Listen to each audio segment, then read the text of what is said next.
سوال ہے کہ ایک بندہ مسجد میں آیا، ابھی جماعت کھڑی ہونے میں 1 یا 1.5 منٹ باقی ہے، تو کیا وہ کھڑا رہے یا بیٹھ جائے؟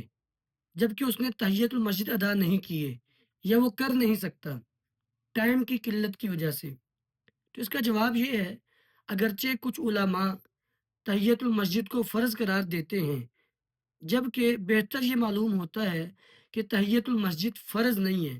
نبی علیہ السلام کے پاس ایک اعرابی آیا، اس نے پوچھا، اللہ کے رسول، میں آپ کو اللہ کی قسم دے کے پوچھتا ہوں، مجھے بتائیں کہ دن اور رات میں مجھ پہ کتنی نمازیں فرض ہیں؟ تو آپ نے فرمایا 5۔ تو گویا کہ تحیت المسجد اس کے علاوہ ہے۔ تو تحیت المسجد سنت مؤکدہ ہے، اور سنت مؤکدہ یہ مستحب کی اقسام میں سے ہے۔